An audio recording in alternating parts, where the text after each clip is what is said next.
Ladies and gentlemen, let me tell you something. Power don't ever move without a reason. Nations don't change their attitudes overnight just because they woke up feeling generous. If a man like Donald Trump, a man who built his whole image on being tough, loud, unshakable, is suddenly softening his stance toward India, you better believe that's not by accident. That's not just politics, that's survival. And when you look at what's happening today in this world, it becomes clearer than ever that America, even with all its noise, all its bluster, all its flags waving in the air, knows deep down it can't treat India like it used to. See, back in the day, Washington looked at India like the underdog, like, yeah, you got people, you got some brains, you got your Bollywood, but don't forget, we run this show. That was the old mindset. That's the America that thought it could boss around countries with sanctions, with pressure, with deals that always worked in their favor. And you know what? For a while, they got away with it. But here's the thing, times change, and giants rise when you're not paying attention. Now, India ain't that quiet. Humble guest at the table no more. India's the guest who pulled out his own chair, sat down at the head of the table and said, we're not asking permission anymore. India's economy is exploding. Its military is flexing muscles nobody thought it had. Its technology is rewriting the rule book, and its diplomacy is reshaping the map. You got Russia looking to India. You got Europe whispering to India. You got Africa shaking hands with India. You even got the Middle East saying, hold up, we might need India more than India needs us. And when all that starts to happen, America don't get to ignore it. Donald Trump, for all his pride and all his tough talk, knows how to read the room. That's one thing about him. You may not like the way he says it.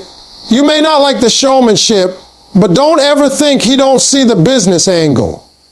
Trump is a deal maker, and deals require leverage. Right now, India got leverage, and the man who prides himself on being the best negotiator alive. He ain't about to play chicken with a country that can bring the whole global supply chain to its knees if it wants to. Let's keep it real. America needs India in ways most folks don't even realize. You talk technology, half of Silicon Valley is running on Indian brains. You talk pharmaceuticals, where's America getting affordable medicine from? India, you talk defense. America can't fight every battle alone anymore. They need strong partners, and who's got the manpower, the market, and the willpower? India. See, you can't bully the kid who's suddenly grown taller than you. At some point, you got to shift gears, smile, and say, let's work together. That's the shift you're seeing right now.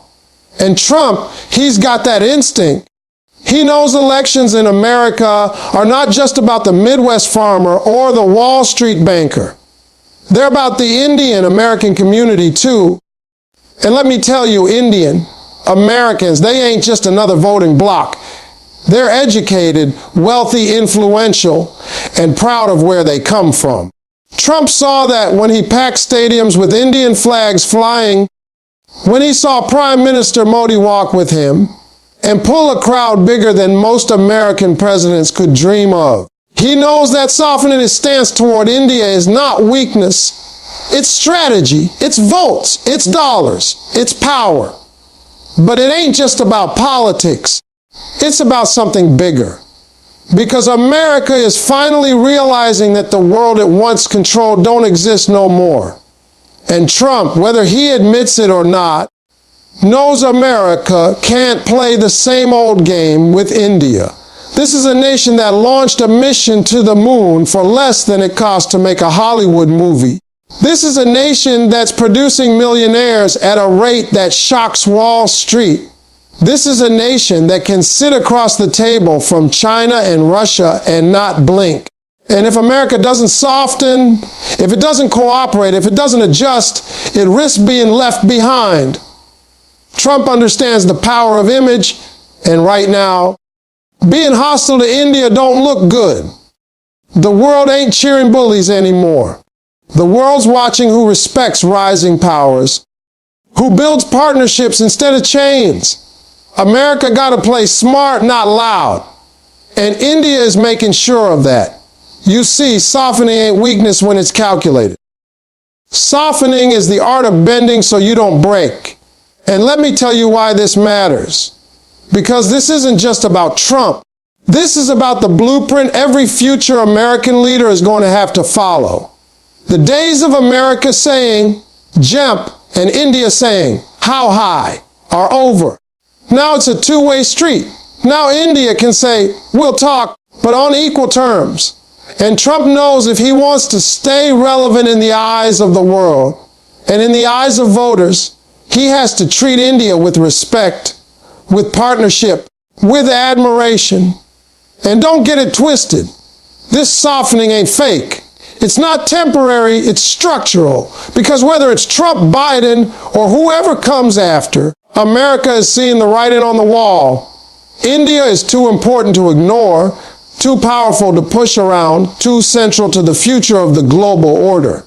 And Trump, the man who prides himself on being ahead of the curve, would rather shake India's hand than try to twist its arm. So when you hear the news that Donald Trump is softening his stance toward India, don't think of it as politics. Think of it as history unfolding. Think of it as the moment when the old guard finally recognized the new player on the block. Because the truth is this, the world's balance is shifting, and Trump, for all his bravado, knows it. America knows it, and India ain't asking for permission no more. India is making the world adjust to it. And that's why you're seeing the softening, because even the loudest voice in the room knows when to listen. Trump learned that respecting India isn't weakness. It's the new way to stay relevant in the global order. For a man who spent his whole life building an image on being the toughest in the room, the loudest voice, the one who never backed down, admitting that respect is more powerful than dominance is a shift bigger than most people realize. It's not the kind of shift that happens overnight.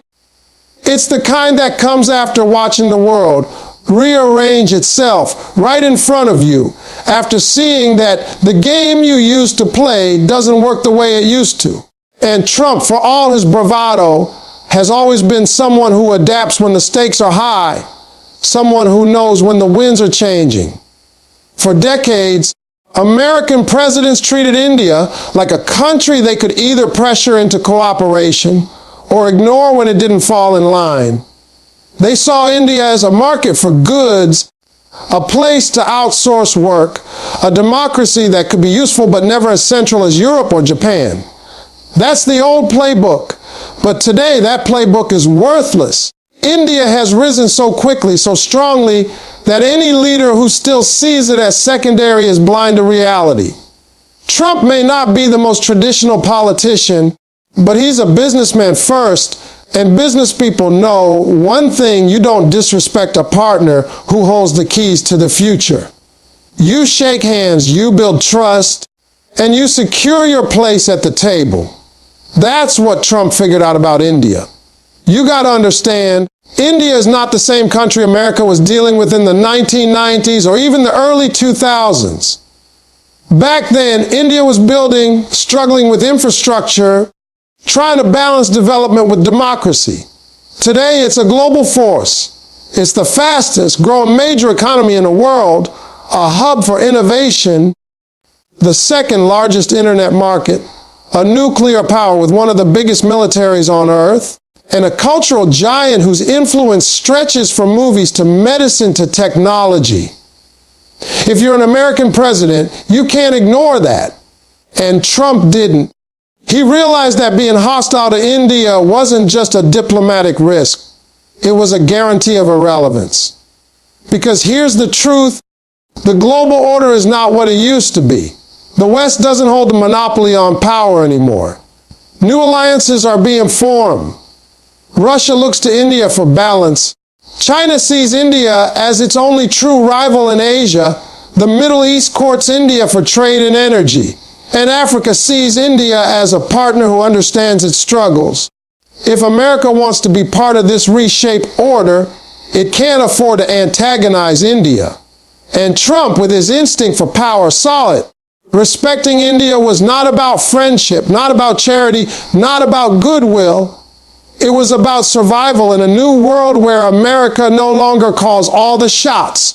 Think about this. When Trump looked at the global chessboard, he saw China rising faster than America wanted, Russia making its moves in Europe, Europe itself beginning to push back against U.S. dominance. Who was left? Who could stand tall enough to balance those forces? Only India. India's population alone makes it a giant, but it's not just about numbers. It's about potential, about direction, about resilience. This is a country that can feed itself, defend itself, grow itself, and still command the respect of allies. That's rare.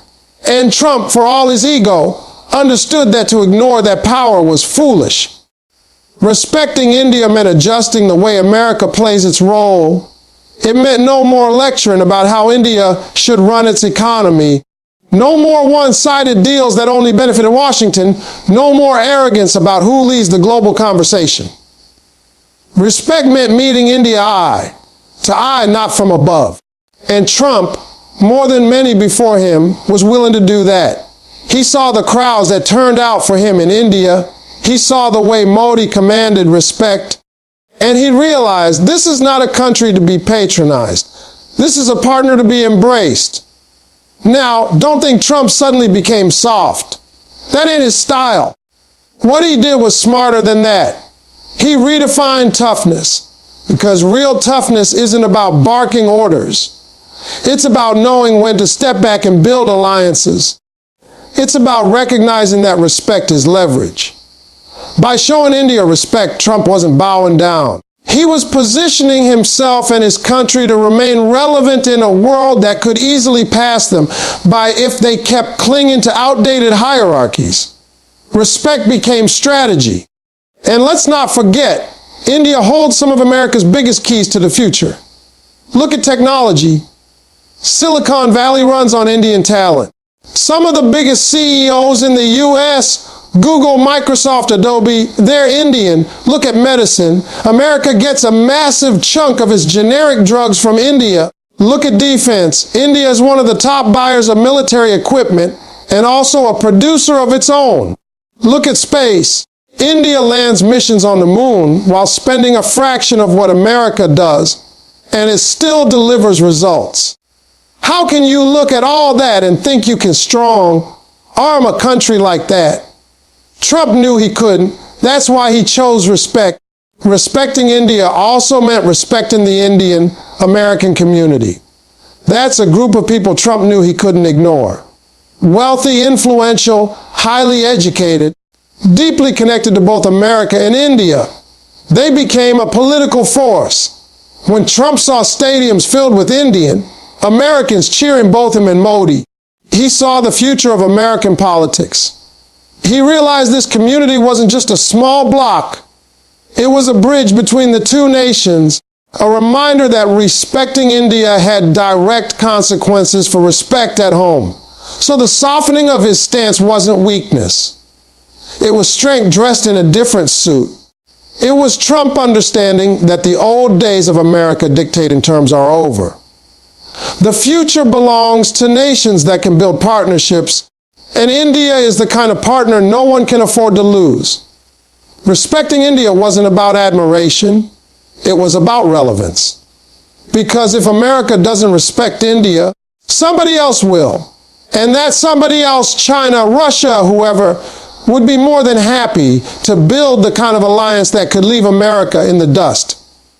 Trump, for all his pride, wasn't going to let that happen. When Trump looked at the world, he knew one thing: America could no longer stand alone. Wars, economies, pandemics, supply chains, everything is interconnected. And in that kind of world, the allies you choose define whether you lead or follow. Respecting India was Trump's way of choosing to lead. Not by force, not by dominance, but by building a foundation where both sides benefited.